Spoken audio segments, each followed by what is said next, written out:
अगर मैं आपसे पूछूं कि इंडिया में एक औरत सबसे ज्यादा अनसेफ कहाँ है, तो आप किसी सुनसान सड़क, किसी डार्क गली या रात के वक्त किसी अनजान जगह का नाम लेंगे। पर एक बहुत डार्क और अनकंफर्टेबल रियलिटी सुनोगे। इंडिया में एक औरत के साथ सबसे ज्यादा जबरदस्ती, सबसे ज्यादा फिजिकल एब्यूज वहां होता है जिसे सोसाइटी सबसे महफूज या सेफ जगह मानती है, उसका अपना बेडरूम। और सबसे डरावना फैक्ट ये नहीं है कि ये सब बंद कमरों में होता है। सबसे डरावना फैक्ट ये है कि इस देश का कानून उस दरिंदे को खुलेआम बचाता है, सिर्फ इसलिए क्योंकि उस आदमी ने उस औरत के गले में एक मंगलसूत्र पहनाया है। हम उसे रेपिस्ट नहीं कहते, हम उसे पति कहते हैं।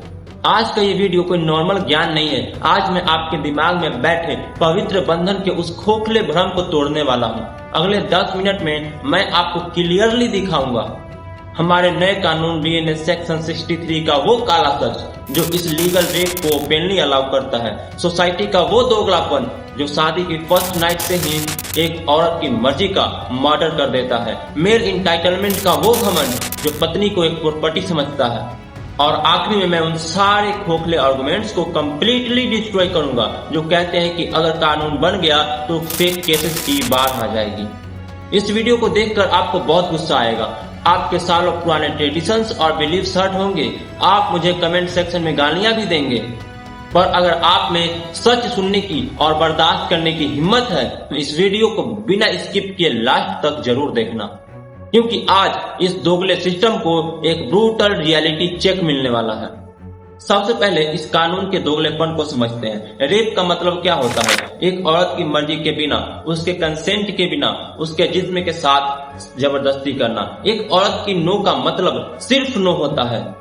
अगर सड़क पर चलने वाला कोई अनजान आदमी ये करे तो कानून उसे सीधा रेपिस्ट मानता है। ऐसे दरिंदों को कड़ी सजा मिलनी ही चाहिए। पर प्रॉब्लम यहाँ शुरू होती है। यही कानून अचानक से अंधा, बहरा और गूंगा हो जाता है जब वही सेम जुर्म, वही सेम चीख, वही सेम जबरदस्ती एक बंद दरवाजे के पीछे उसका अपना पति करता है। हमारा नया कानून भारतीय न्याय संहिता का सेक्शन 63 एक्सेप्शन 2 खुलेआम कहता है कि sexual act by a man with his own wife is not rape. कानून कह रहा है कि मंगलसूत्र पहनाते ही एक आदमी को एक गवर्नमेंट अप्रूव्ड लाइसेंस मिल जाता है अपनी बीवी की नो को इग्नोर करने का। जब ब्रिटिशर्स ने 1860 में आईपीसी बनाया था तो उन्होंने डॉक्ट्रिन ऑफ कवर्चर का लॉजिक लगाया था, जिसका मतलब था कि शादी के बाद औरत की औकात सिर्फ पति की प्रॉपर्टी बनने तक सिमट जाती है। भाई ब्रिटिशर्स को अपनी गलती समझ आई और उन्होंने अपने देश में 1991 में ही मैरिटल रेप को क्रिमिनलाइज कर दिया, उसे कचरे के डब्बे में फेंक दिया। पर हम उस अंग्रेजों की दी हुई गुलामी और उस मेल ओनरशिप को आज भी परंपरा और संस्कार का टैग लगाकर पूज रहे हैं। और आपको लगता है कोशिश नहीं हुई? 2012 के निर्भया केस के बाद जब पूरा देश रो रहा था, तब लॉज को स्ट्रॉन्ग करने के लिए सरकार ने जस्टिस JS वर्मा कमेटी बनाई थी। जस्टिस वर्मा ने अपनी रिपोर्ट में साफ शब्दों में लिख कर दिया था कि मैरिटल रेप एक्सेप्शन को तुरंत हटाओ, शादी किसी को रेप करने का लाइसेंस नहीं देती। पर जानते हैं हमारे सिस्टम ने क्या किया? उन्होंने उस एक सबसे जरूरी रिकमेंडेशन को डस्टबिन में डाल दिया। लॉजिक क्या दिया पता है? कि इंडिया में शादी एक सैक्रेड सैक्रेमेंट है, एक पवित्र संस्कार है। अगर इसमें कानून घुसेगा, पति को जेल होगी, तो इंडियन फैमिली सिस्टम टूट जाएगा। वाह रे हमारा सिस्टम! एक औरत हर रात अपनी ही बिस्तर पर घुट घुट कर मर रही है, उसका जिस्म और आत्मा नोट चली जा रही है, पर सरकार को डर है कि फैमिली टूट जाएगी। ऐसी फैमिली वैल्यूज और ऐसे पवित्र परंपरा पर थूकता है हमारा संविधान। आर्टिकल 14 और 21 चीख रहे हैं कि इक्वलिटी और डिग्निटी दो उस औरत को, पर हमारा दोगलापन देखो। हमने एक दरिंदे को बचाने के लिए उस औरत की चीखों को फैमिली सिस्टम के शोर में दबा दिया है।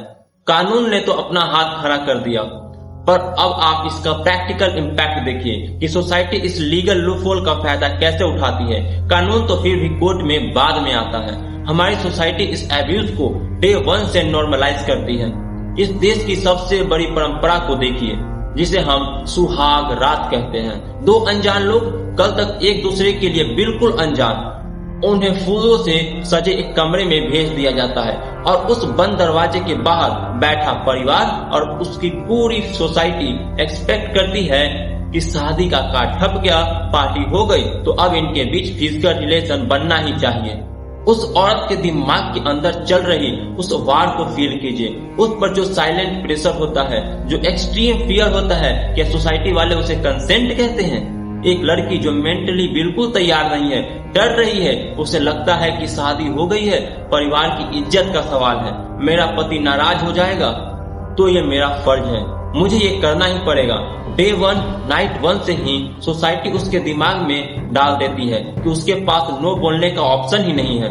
ड्यूटी और डर को हमने मर्जी का नाम दे दिया है, और एग्जैक्टली यहीं से शुरू होती है इस सोसाइटी की सबसे बड़ी बीमारी, the great Indian male entitlement. हमारी सोसाइटी में मर्दों की एक बहुत बड़ी तादाद शादी के सर्टिफिकेट को किसी जमीन या प्रॉपर्टी की रजिस्ट्री की पेपर समझ लेती है। उन्हें लगता है कि मेरी बीवी है, मैं इसका खर्चा उठाता हूँ, मैं घर का प्रोवाइडर हूँ, तो मेरा जब मन करेगा, जैसे मन करेगा, मैं इसके साथ फिजिकल होऊंगा, ये मेरा हक है और उसकी ड्यूटी। भाई सुनो, हक और हवस में जमीन आसमान का फर्क होता है। शादी कंपेनियनशिप का वादा है, किसी जीते जागते इंसान की बॉडी को लाइफ टाइम के लिए खरीदने का रिसिप्ट नहीं। कुछ लोग दिमाग में ये कचरा पाल कर बैठे हैं, शादी या इंटीमेसी के खिलाफ हो। सुनो ध्यान से, प्रॉब्लम ये नहीं है कि शादी के बाद हस्बैंड वाइफ के बीच फिजिकल रिलेशन बन रहा है, वो तो शादी का एक बहुत खूबसूरत हिस्सा है। प्रॉब्लम ये है कि जब एक औरत ना बोले तो उस ना को कुचल कर उसके साथ जबरदस्ती हो रही है। जब दोनों की मर्जी हो तो वो प्यार है, पर जब सिर्फ एक की हवस हो और दूसरे की मजबूरी, तो सोसाइटी उससे चाहे जो नाम दे दे, पर सच्चाई में वो रेप है। तो सोसाइटी चाहे तुम्हें पति परमेश्वर बुलाए, पर सच्चाई ये है कि तुम शादी के कार्ड के पीछे छुपे एक दरिंदे हो। शादी का सर्टिफिकेट मिलते ही एक इंसान इंसानियत भूलकर एक लाइसेंस्ड दरिंदा बन जाता है, और हमारा सिस्टम इस दरिंदे को फैमिली वैल्यूज की चादर ओढ़ाकर बचा रहा है। पर इस पूरी डरावनी सिचुएशन में सबसे ज्यादा रुला देने वाली बात पता है क्या है? बहुत सी औरतें इस चीज को खुद नॉर्मल मानती हैं। मैं उन औरतों को 1% भी ब्लेम नहीं कर रहा, मैं उस खोखले सिस्टम को ब्लेम कर रहा हूँ जिसने उनके दिमाग में बचपन से एक जहर इतना डीपली भर दिया है कि आज उन्हें सच और ब्रेन वॉशिंग में फर्क ही नहीं पता। एक लड़की जो बचपन से ही क्या सिखाया जाता है, पति परमेश्वर होता है, पति का मन रखना पत्नी का सबसे बड़ा धर्म है। शादी में तो औरत को थोड़ा बहुत सहना पड़ता है। उन्हें बचपन से ही नहीं सिखाया गया कि उनकी बॉडी पर पहला और आखिरी हक सिर्फ और सिर्फ उनका अपना है। जब रात के अंधेरे में एक औरत अपनी ही बिस्तर पर रोते हुए अपने साथ हो रही जबरदस्ती को शादी का कॉम्प्रोमाइज मान लेती है और सुबह उठकर उसी दरिंदे के लिए चाय बनाती है, तो समझ लो इस सोसाइटी की पैट्रियार्कल ब्रेन वॉशिंग 100% सक्सेसफुल रही है। उन्होंने एक विक्टिम को ये बिलीव करवा दिया है कि उसका लगातार एब्यूज होना उसका एक फर्ज है। हमारा संविधान चीख चीख कर यही कह रहा है, आर्टिकल 14 हमें राइट टू इक्वालिटी देता है, तो एक शादीशुदा औरत और एक अनमैरिड औरत के राइट्स अचानक से अलग कैसे हो गए? आर्टिकल 21 हमें right to life with dignity देता है, तो एक औरत की डिग्निटी, उसकी इज्जत, उसके खुद के बेडरूम में छीनने का लीगल राइट एक मर्द को कैसे मिल गया? दुनिया के 150 से ज्यादा देशों ने इस वाहियात एक्सेप्शन को उठाकर कचरे के डब्बे में डाल दिया है, पर हम आज भी इस काले एक्सेप्शन को अपनी छाती से लगाए बैठे हैं। अब आएंगे कमेंट्स में कुछ लोग और उनका एक ही घिसा पीटा डायलॉग होगा, भाई अगर मैरिटल रेप लॉ बन गया तो फॉल्स केसेस की बात आ जाएगी, औरतें इसका मिसयूज करेंगी और डाइवोर्स और एलिमनी लेने के लिए। तो सुनो मेरा जवाब, डॉरी लॉ का मिसयूज होता है तो क्या हम डॉरी मांगना लीगल कर दें? मर्डर लॉस का बहुत बार मिसयूज होता है किसी इनोसेंट लोगों को फंसाने के लिए, तो क्या कल से सड़क पर मर्डर करना लीगल कर दें? SC/ST एक्ट का मिसयूज होता है तो क्या हम डिस्क्रिमिनेशन लीगल कर दें? किसी भी कानून का मिसयूज होने का डर किसी एक्चुअल घिनौने क्राइम को लीगल रखने का जस्टिफिकेशन कभी नहीं हो सकता। हाँ, बंद कमरे का क्राइम है, उसे कोर्ट में प्रूव करना बहुत मुश्किल होगा, पर प्रूव करना मुश्किल होगा सिर्फ इस डर से आप लॉ ही नहीं बनाओगे, ये कहाँ का इंसाफ है? उन चंद झूठे केसेस के डर से आप उन लाखों करोड़ों औरतों की चीखों को अनसुना नहीं कर सकते जो इस वक्त इस रात भी अपने घरों में घुट रही हैं। सरकार और जुडिशियरी को डर है कि कानून लाने से परिवार टूट जाएगा। मैं पूछता हूँ जुडिशियरी से, आपका काम मैच मेकिंग करना है या जस्टिस देना? जिस घर में एक औरत हर रात एक दरिंदे के साथ सोती है, वह परिवार बचा ही कहाँ है? वहाँ तो सिर्फ एक मर्द की हवस और एक औरत की लाश बची है। अगर एक परिवार की बुनियाद एक औरत की चीखों और उसकी आत्मा के कत्ल पर टिकी हो तो ऐसे परिवार को टूट जाना चाहिए। ऐसी पवित्र परंपरा को जलकर राख हो जाना चाहिए। आप शादी बचा रहे हो या एक दरिंदे का प्रिविलेज? दोस्तों, जब मैंने ये स्क्रिप्ट लिखनी शुरू की थी, मैं जानता था कि बहुत लोग मुझसे नाराज होंगे, पर याद रखिए, मेरा चैनल आपको कंफर्ट जोन में रखने के लिए नहीं है। मेरा काम है सच बोलना। शादी एक बेहद खूबसूरत रिश्ता है, पर वो तभी खूबसूरत है जब दोनों पार्टनर्स उसमें विलिंगली खुशी से पार्टिसिपेट करें। कंसेंट शादी के मंडप की आग में जलकर राख नहीं होती। शादी प्यार और म्यूचुअल रिस्पेक्ट पर टिकती है, जबरदस्ती और पावर ट्रिप पर नहीं। लेकिन इस अंधेरे की शुरुआत हमारी उस परवरिश से होती है जहां हमने कभी सेक्स एजुकेशन को जरूरी नहीं समझा।